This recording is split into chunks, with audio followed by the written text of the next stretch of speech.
this sort of collection been displayed before? No, this is the first time. It's fantastic. Yeah, the first time we've done, because we've done more and more. And we're anchoring with those great big ones, that big silk screens, the big figures.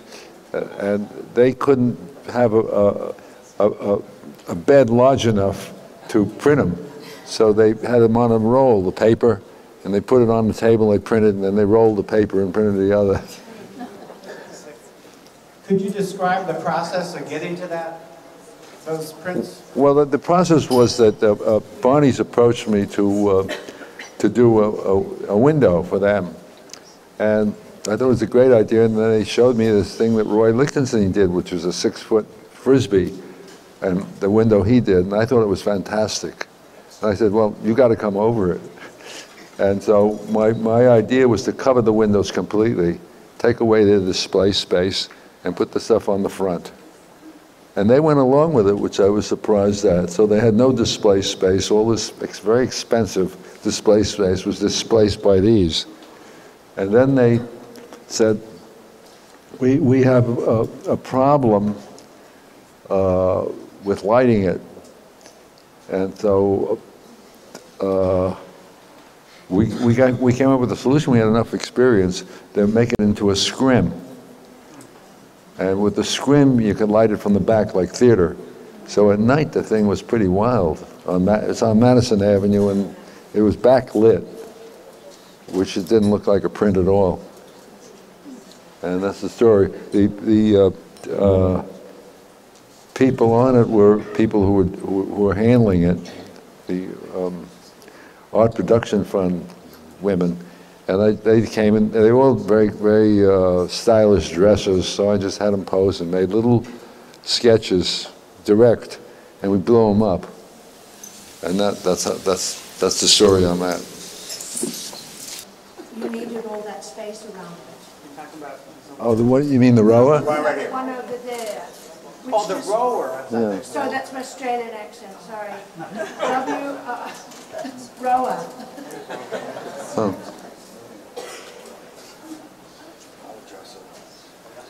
We started to install the show from this point moving forward, so we had more room to hang. Oh, It no, was just sorry. a matter of logistics on how much No, that space we isn't what I could. meant. Oh. What I mean is, there's an image and then lots of space around it. Okay, So okay. what's If you know my work over the last XX years, you'll find that I have things like that. And it's actually taking a painting, it's an image from a painting. And it's not that, if you know the work, it sort of fits in. You know? I would say that a lot of artists work inside of a style, and the work is contained. And my work spreads all over the place. So you see a lot of things that are different. Criticism. I was just curious. No, I don't think of it as... One more space than any other, yeah. Yeah, I didn't think of it as a criticism, thank you. Jack? Yeah, is the black and white work we're seeing all recent, or have you pulled black and white from your collection as well? Yeah, this goes way back. If you look at the dates, it goes way back, the black and white stuff. 50 years. When I was in grad school, you were part of the photorealism, kind of came into the whole thing with Chuck Close and Estes, and I saw in some of your interviews where you said you weren't accepted by the realist painters and you weren't accepted by the abstract artists. Could you speak to the movement of what is photorealism and your perspective on it? No, what it was is originally, the original work in the 50s was not accepted by realistic painting. It was just too open. And it wasn't accepted by the abstract painting because it was figurative. When the photorealist and pop art came, when I showed in Europe, they didn't know whether I was a bad pop artist or a bad photorealist.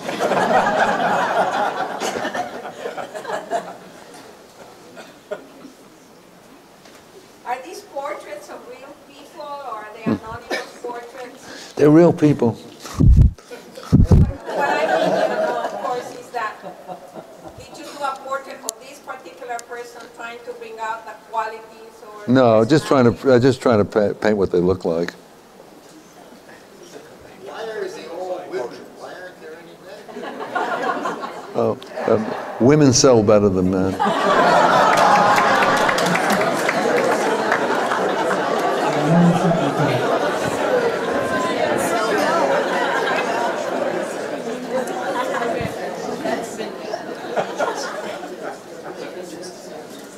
You work from photographs? Huh?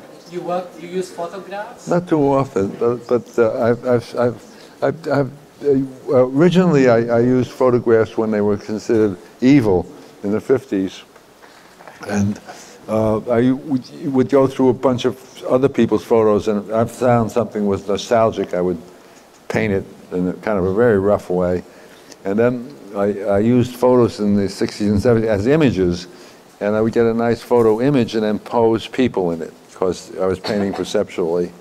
And then, I guess about 10 years ago, I started noticing that we'd go to the beach every afternoon and have coffee, and you'd look at the people there, and you'd say, well, they're gestures that are never repeated again, you know? If you have a person standing in front of you, they'll always come back to repeat gestures they've had before. And so I said, well, I spoke to my daughter-in-law as a photographer and said, get me a camera that a 14-year-old can use. So she got me a camera that a 14-year-old can use, and I started taking photos. And I took photos, and I started putting them together, and after about 2 or 3 years, I got one that was really good. And then the next year it was boring. And that was the end of it, so I didn't do anything. And then about 3 years ago, I got an iPhone. And I found that if I make sketches, I could make about 8, and I get bored. But an iPhone, I can make 45 sketches of gestures. And so I start using the iPhone, and then make about 40 gestures, lay them on the floor, and arrange 6 of them, and put them together. And that's given me a lot more. And I don't know where I am now in relationship to photos.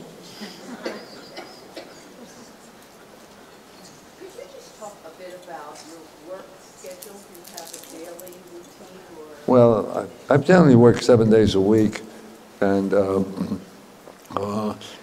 you have to adjust the work routine to your temperament. And when I was young, I thought I was doing it like a job. And so I clocked in at 9, and I painted to about 4 or 5, and I did about 3 months, and the paintings were all destroyed. They were terrible paintings, and I couldn't paint that way. And I found as I went on, when I started to paint landscape after first art school, I was connected, and I could paint very good if I painted fast. So I could work that way. So that determined the way I work. Now, you can't do the same thing every day. Then I got into wanting to paint large paintings, so then I had to change the way I worked. And so the way I work now is I make quick sketches and then develop them. So every day I do something more or less different, you know, and it works out okay. Who are your influences? Oh, the myriad. The influences are just myriad. I don't know whether it's embarrassing or not. We go through the whole art book. I took something from everybody and anyone around. And billboards, movies, newspapers, fashion magazines, artists, everything. Yeah. You can ask me a person. I'll say, oh yeah, I did that from him. To follow up on her question, who is the greatest living artist in your opinion beside you? Huh? Next question. In his opinion, who is the greatest living artist beside him? We'll let that go. Do you have any artists that you look? Yeah, I'm not here to talk about other artists. No.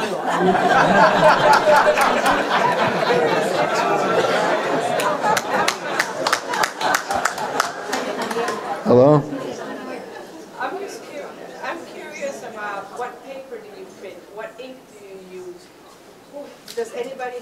print the... Oh, yeah, I don't do, see, this kind of, most of the newer prints in the last 40 years are done by really good printers. And so I work with great printers, and they fool around, they bring me samples, and we figure out the paper. But basically, the inks and stuff, they decide. I just say yes and no.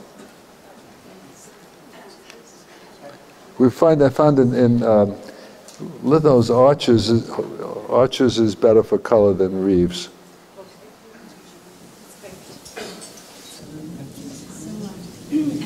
Speak loudly into the microphone. Oh, okay. So as an art student, coming in, I remember taking a bus into New York from Philadelphia. And I was studying portrait painting at the Pennsylvania Academy of Fine Arts. So you were definitely like one of our heroes. And we rode in, and then there you were. You were walking in your neighborhood just very casually with a stargazer lily. And you were just like walking with this lily, like some kind of Renaissance painting or something. It was like you were in your own painting, like the way that you carved the figures out of blackness, that's how you were. And it was the most amazing thing I've ever seen. And we were there to like really, because we were like teenagers, and we were like, oh my God. Alex in his own painting. What I wanted to ask you really was like,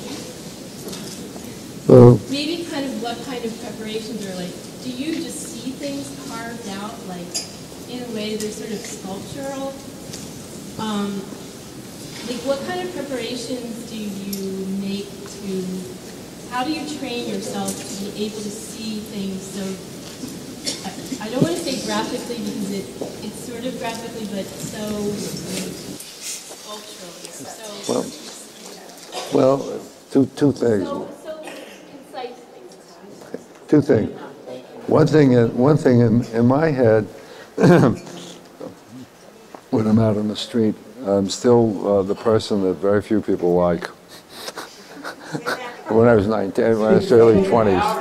Oh, in my head when I'm out on the street, I'm still the person that no one really liked in the 50s.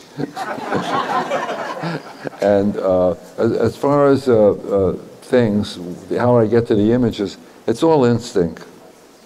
It goes quicker than I can think. I just look at something and say, wow, that's a painting. Let's go for it. Or I see something that other people do, and I said, well, I'd like to do the opposite, something like that. You have all different ways of getting at things, but most of it is instinctive, yeah.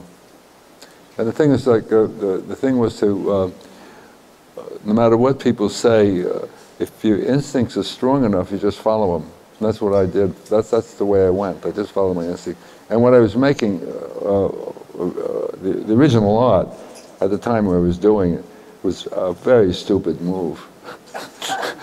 I mean, it had no negotiability whatsoever. Maybe just one more question? Hello. It is a great honor and pleasure for me to be here today from Toronto for just this occasion.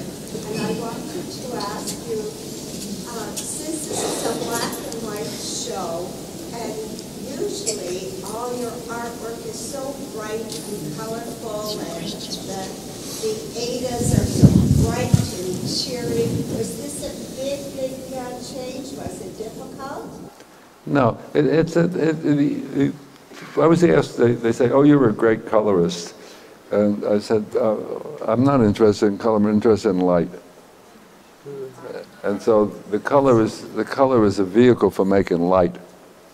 And so the black and white is a vehicle for making light. So it's all about light, it's not about color. That's beautiful. Thank you so much.